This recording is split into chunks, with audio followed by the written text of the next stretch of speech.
Welcome to week 3 of the Aquarian Self-Mastery series. Let's go ahead and tune in. You can rub your palms together, create a little friction and heat, and then press them together right at the center of the chest. And find a straight line between your wrists and your elbows, extending the elbows out to the sides, rolling the shoulders back and down, feeling the spine lengthen and your chin draw in slightly. Close down the eyes and focus your gaze at the third eye point. Come into that neutral space, focusing your mind to that infinite place inside of you. Take a deep breath now from the base of your spine. Breathe all the way up through the crown of your head. And as you exhale from the crown back to the base. Good, do that twice more, just clearing that central channel, inhaling from the root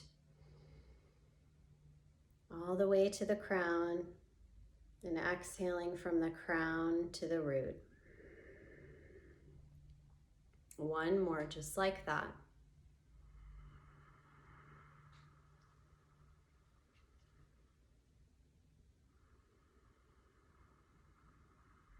This time we inhale to tune in. Om Namo Guru Dev Namo.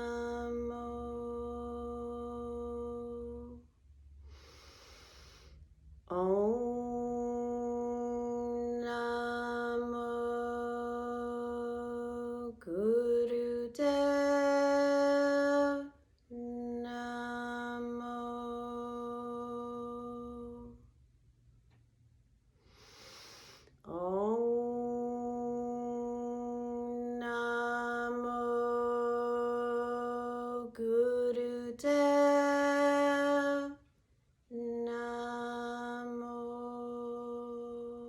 Inhale.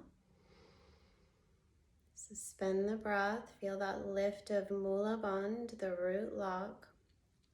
Imagine like an elevator of light rising through your spine. And exhale. Just relax. A meditation to ignite the state of grace. You're going to take your left hand and you'll gently cup your right shoulder. Your right hand will come up like you're taking an oath, palm flat, facing forward. Eyes are closed, and again, we're gazing at the third eye point. So this third eye point gaze works to stimulate the pituitary gland, which is a master gland of our endocrine system. And it rules many functions, including our metabolism, our hormones, our moods. So holding the gaze there to stimulate the pituitary.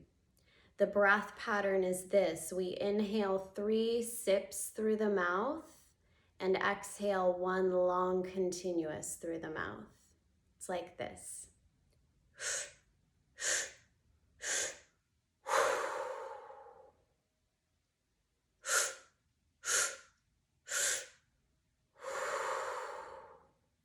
Good. So go ahead and find your rhythm with your breath.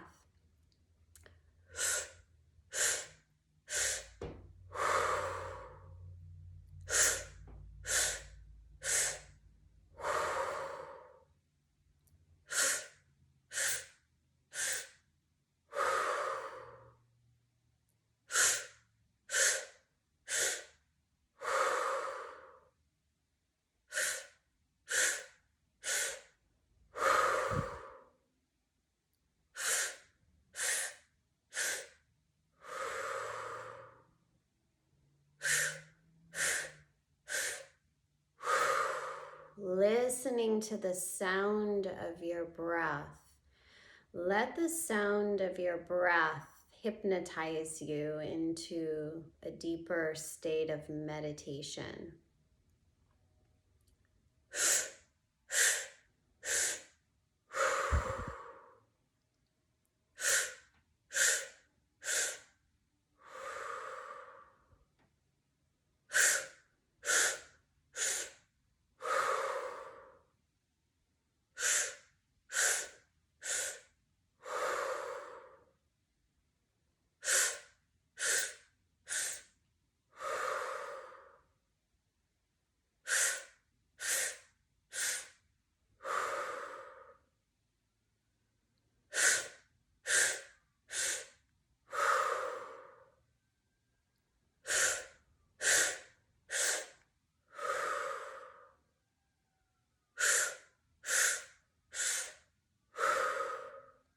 Keep going, using the breath to clear away any stagnation, anything from the system, any limitations, doubts, fears, blocks. Use your breath to just blow it out of your way.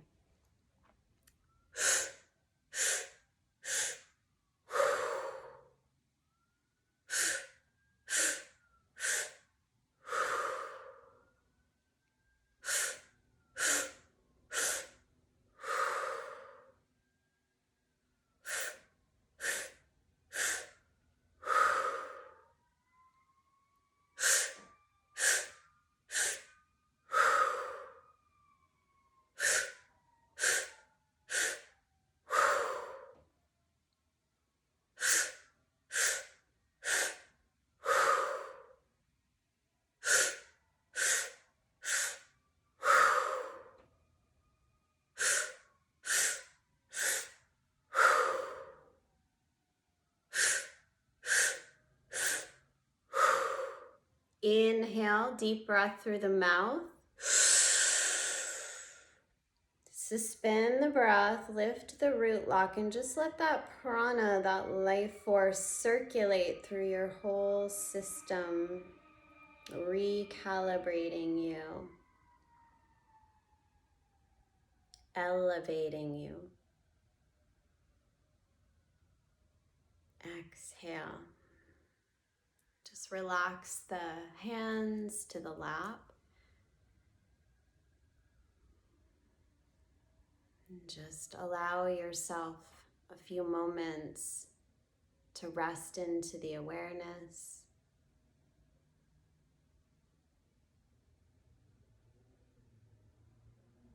Attuning to that state of grace within you.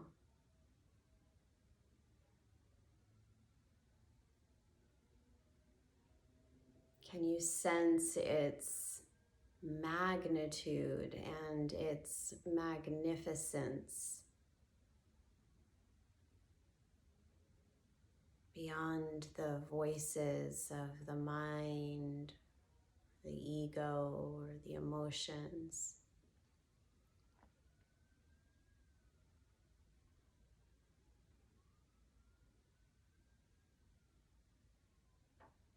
Can you just allow yourself to dissolve into that state of grace?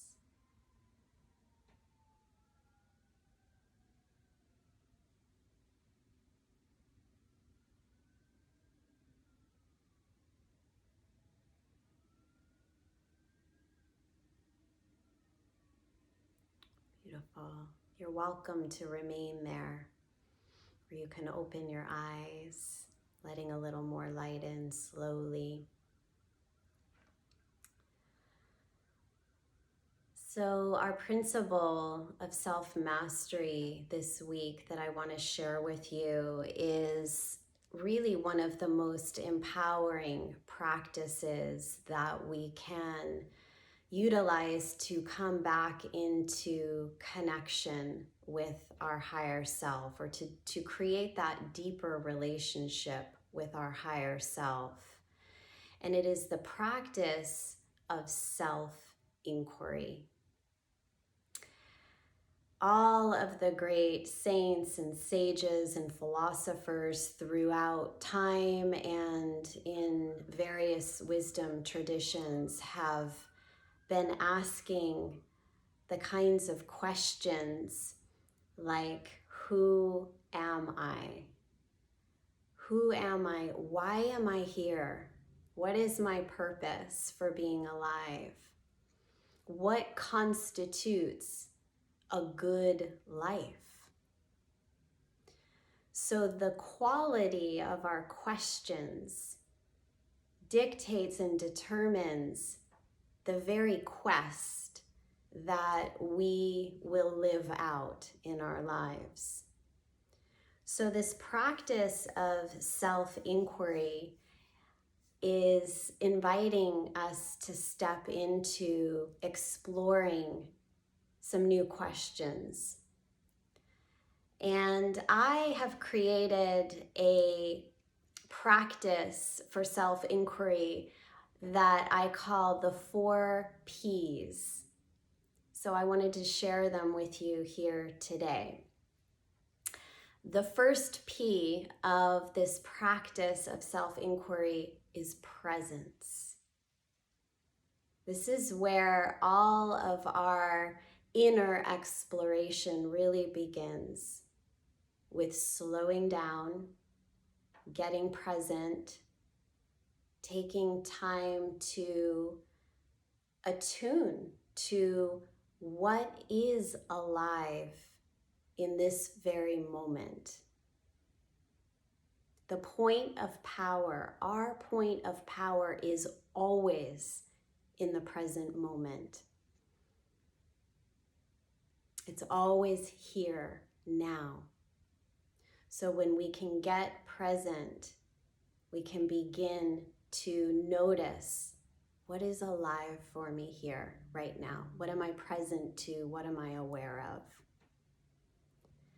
The second P of self-inquiry is pain. Becoming aware of your pain point.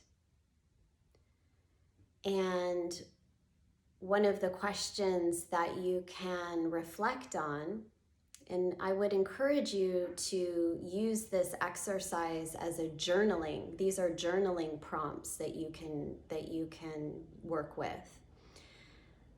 And you can ask yourself, where am I out of sync right now in my life? Where am I out of tune with the rhythm of my soul, of my authentic self? Where am I out of tune?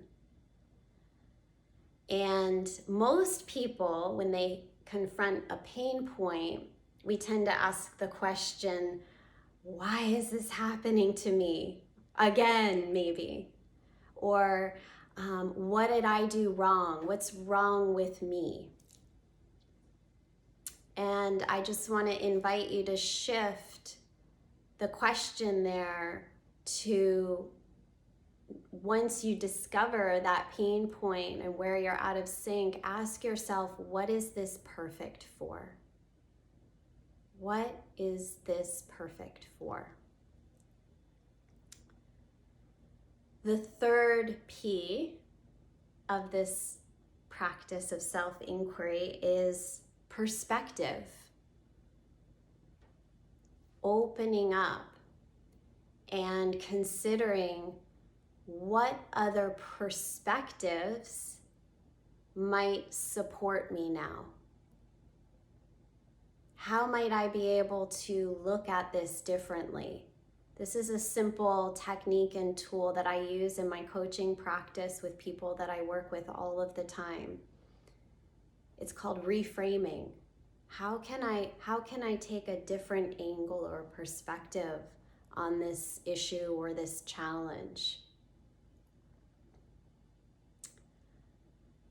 And another inquiry that you can ask here is, when I'm listening to the most trustworthy one inside of me, who am I listening to? And what are they saying? What is that voice communicating to me? I would invite you to consider that perspective here.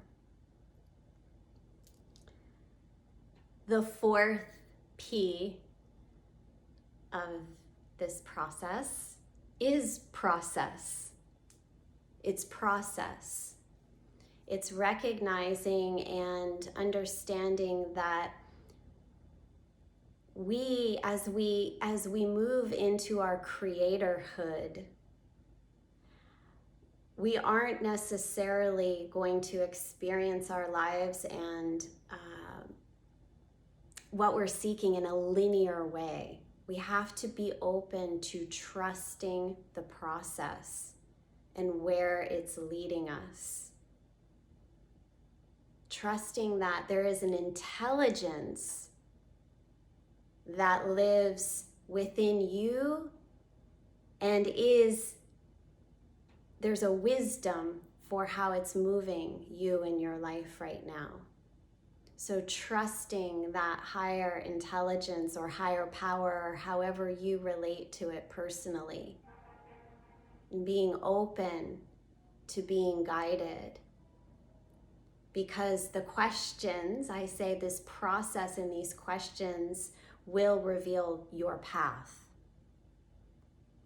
And the question or the inquiry that you could hold here is, what is my very next step? Don't have to think 10 steps ahead. What is the very next right step for me to take? And that might be an outer action, or it may be an inner posture that you're being asked to hold for a while. So there's a discernment here that we start to engage with. So ultimately, this process, this quest, is leading us to peace, which is our true nature. Our essential nature is peace. And it's cosmic law that where there's a problem, a solution also exists. Where there is a prayer, there is an answer. One cannot exist without the other. So remembering that as you are in this process of self-inquiry. And finally, the quality that I want to invite you to embody in this self-mastery practice is curiosity. Staying very curious about the questions that are alive for you. Just like a child, there's an innocent childlike quality to curiosity. You think of the little kids at a certain age that always are asking why and how does this work and what does that mean? It's that very quality of curiosity that I want to invite you to step into. When Yogi Bhajan was alive, he brought Kundalini yoga to the West in the late 60s. One of the teachings that he gave that I feel is very powerful, again, a self-inquiry practice that you can consider. He said, we're going to be asked 3 questions when we die. The first is, what did you do? What did you do in the life that you had? The second is, what did you go to Earth to do? Hopefully the answer to those first 2 is the same, right? What did you do? What did you go to do? And how do you feel about what you did? So those might be 3 more powerful questions for you to engage with. Let these questions prime your own pump to stay curious and open to where your path of purpose is leading you. Self-mastery through self-inquiry with curiosity. Sending so much love, Sat Nam, and Namaste.